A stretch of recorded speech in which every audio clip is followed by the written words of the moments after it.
மச்சான் அவன் என்ன லவ் பண்ணுறாளா இல்லையா? எனக்கு என்னமோ பண்ணுற மாதிரி தெரில மச்சான். அப்புறம் ஏன்டா சிரிச்சிட்டே போகிறா? அவள் தான் சொன்னாலே நீ பண்ணுறதெல்லாம் கிரிஞ்சாக இருக்குன்னு. கிரிஞ்சு அவன் எனக்கு கிரிஞ்சுன்னு சொன்னால் நீ தான் ரொம்ப ஹாப்பியாக இருப்ப போல. ஐயோ அப்படிலாம் இல்லை மச்சான். நான் இதுக்கு மச்சான் ஹாப்பியாக இருக்க போகிறேன். எனக்கு ஒரே வருத்தம் தான். ரொம்ப வருத்தப்படாத, கேவலமாக இருக்கு.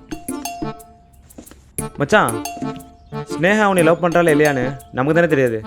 ஆனால் கூட சுற்றிட்டு இருக்க ஸ்வேதாக்கு தெரியும்ல? ஆமாம்ல. மச்சான் இன்னைக்கு சாயந்தரம் ஸ்வேதாவை பார்க்குறோம், உண்மையை வாங்குறோம். ஓகே மச்சான்.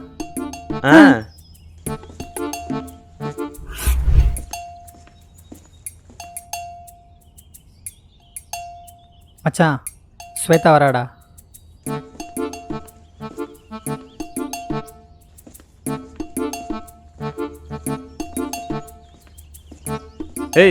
என்ன என்ன நீ மட்டும் தனியாக வர? உன் கூட ஒன்று வருமே, அதை காணோம். அவளுக்கு வயிறு வலின்னு 3 மணிக்கே வீட்டுக்கு போயிட்டா. என்னாச்சு ஸ்வேதா?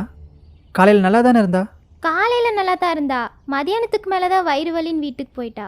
நீ கூட தான் காலையில் நல்லா இருந்த, இப்போ நல்லா தானே இருக்க? டே மாங்கா, பொண்ணுங்களுக்கு ஸ்டொமக் பெயின்றது எப்போ வேணா வரும். அதெல்லாம் உனக்கு எதுக்கு? மூடிட்டு சொல்ல வந்ததை சொல்லு மச்சான். இதுக்கு மேலே இங்கே நின்னா அவள் பச்சை பேசுவா. நீ ஏதோ சொல்கிறேன்னு சொன்னியே, சீக்கிரம் சொல்லு, முதல்ல இடத்த காலி பண்ணலாம். ஸ்வேதா உங்கள்கிட்ட ஒன்று கேட்பேன், அதுக்கு நீ மறைக்காம உண்மையை மட்டும் தான் சொல்லணும்.